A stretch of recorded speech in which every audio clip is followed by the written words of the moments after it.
Hello. Today we are going to talk about sex. Now, a few of you may be thinking, what are those high school girls talking about? They're joshikose, which is high school girls. Why are they talking about in public at a school? What? Well, it's outrageous, isn't it? Okay. So, any of you sort of uncomfortable already? Anyone? Because I am. I am too. I mean, our elementary school teachers are here. Hello. And how can we not be? Yeah, it's as bad as it gets. But that's precisely the point we're trying to address today. So, why are we talking about this outrageous topic? It's because we've personally felt that there is lack of conversation about sex in Japan. It's seen as a taboo too much, and we need to change it. I have lived in the UK for 2.5 years. When I was 12, I moved to England. There, I had a lesson called PSHE, which is Personal Social Health Education, kind of like the health education we have in Japan. And when we were talking about sex ed, I talked about sexual intercourse, we talked about contraception, abortion, in quite a bit of detail.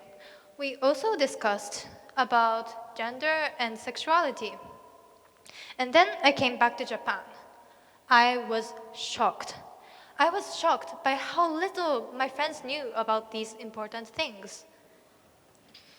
So, why did we bring this up after over 2 years after she came back? Earlier this year, in March, there was a huge controversy over sex ed in Japan. So, this brought up a lot of disagreements on social media, online, offline. It all started off like this.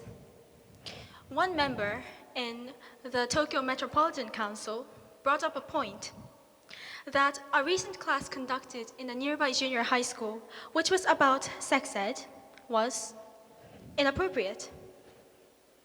So the further investigation was done, and apparently this class was for third-year junior high school students, students aged 14 to 15. And the message of the class was in order to prevent unexpected pregnancy, you should avoid having sexual intercourse until you are ready to raise a child. And they talked about contraception in quite a detail. So the situation behind this is that the district in which the class in question was held had one of the highest rates in teen pregnancy and the poverty caused from it in all of Tokyo. People would drop out of school because of pregnancy and fall into poverty. So, in a sense, this was a very sensible decision, a reaction to the local issues. However, the Education Board of Tokyo came up to the conclusion that using the words and discussing about sexual intercourse, contraception, and abortion does not fit the developmental stage of junior high school students. And they said that they will take measures to make sure that such lessons do not occur again. So here, let me ask you a quick question. And if you know the answer, just please shout it out. What's the age of consent in Japan? Anyone? So it's 13. The 12-year-old in your household will be able to engage in sexual activities in less than a year. So, what they mean by the age of consent, the rough equivalent of first year in junior high in Japan, is that the children understand the risk and all the issues that come with engaging in sexual activities and therefore can make the right decisions, the safe decisions. However, the junior high sex ed curriculum in Japan does not provide enough information. It barely talks about sex, what it is, how it happens, what risks it may bring, and how to prevent them. To give you an example, the word sexual contact is used, but only to provide an example of HIV infection. Or The word sexual intercourse, the proper term, does not appear on the textbook until grade 10, when the kids are 15. So, the Japanese sex ed does not prepare students for this. The vague education is not helping anyone. Half of the women who have had abortion in Japan said that they did take measures to prevent pregnancy. However, they still got pregnant. And it turns out that most of the time, the methods they used were ineffective. Some considered that pulling out is a good, effective contraception, which is not. And people also did not know how to use condoms properly. If the age of consent is 13, then people aged above should definitely know these basic things. And even younger if you want them to be ready to be able to make life decisions. So at this point, you probably understand that the current sex ed system isn't doing enough. But when you look at it, how did we allow this to happen? How did it come by? So let's look a bit back into time. In 1980, there was an AIDS panic. And schools in Japan did start to consider sex ed properly in 1992. So Japan was actually on track in opening people's minds up about sex. However, things changed in 2003 when there was a rise in controversy about the new sexual education. It was triggered by one of the council members in Tokyo Metropolitan Council saying that the new education system is going too far. Even the media picked up on the topic with some sensational wording such as extreme sex ed. And since then, things have gone downhill. And Japan has decided to be more conservative about the topic of sex. Even today, it's considered a big taboo to talk about sex in public. As some of you may have reacted earlier, it's really not something you should do in public in modern Japan, especially if you're a young woman. So one of the reasons why people are so conservative about this topic is that the Japanese society have a very conservative view on traditional values. One such example of that is the concept of hajirai. It's basically about shyness and the modesty that goes with it. It's similar to being ladylike, but with the addition of a sense of innocence and passive behavior when it comes to delicate matters such as sex. So in Japan, often going against this code of conduct means or is accepted as forfeiting femininity. However, in media, it is portrayed to be something beautiful, something attractive. In reality, it makes young women think that talking openly about sex in public is something to be ashamed of. Now this is doing nothing to improve the situation we just mentioned. In fact, it's worsening it. It's a negative cycle. It's a negative cycle. When people don't talk about it, nobody will realize that the issue even exists. They won't know the significance of the issue. If we keep silent about this topic, believing that the status quo is providing enough for us, nothing is going to change. But here, we shouldn't be talking about women who can't go against the current social norms.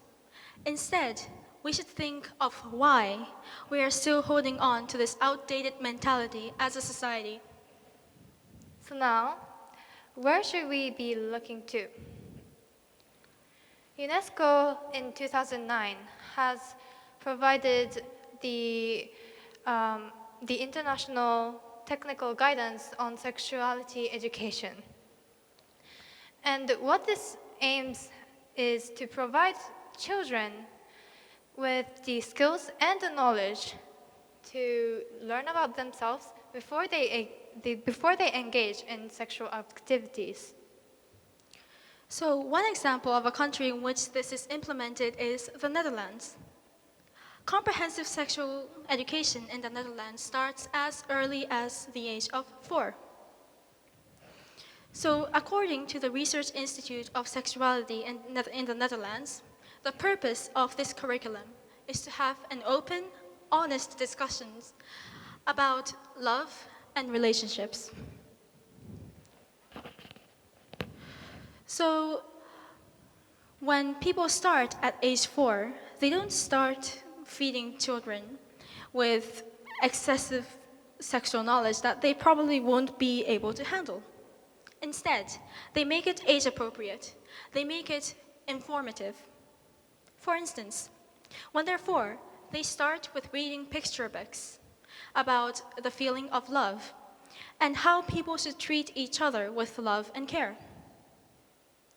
By the age of 8, children will understand that there are more than one type, in fact, many types of love and families. And by the age of 11, children are informed and they can discuss about sexuality and the mechanics of sex and how contraception works.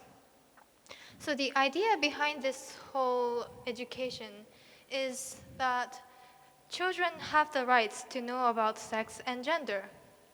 Because growth in sexuality and development in sexuality is something normal, something natural.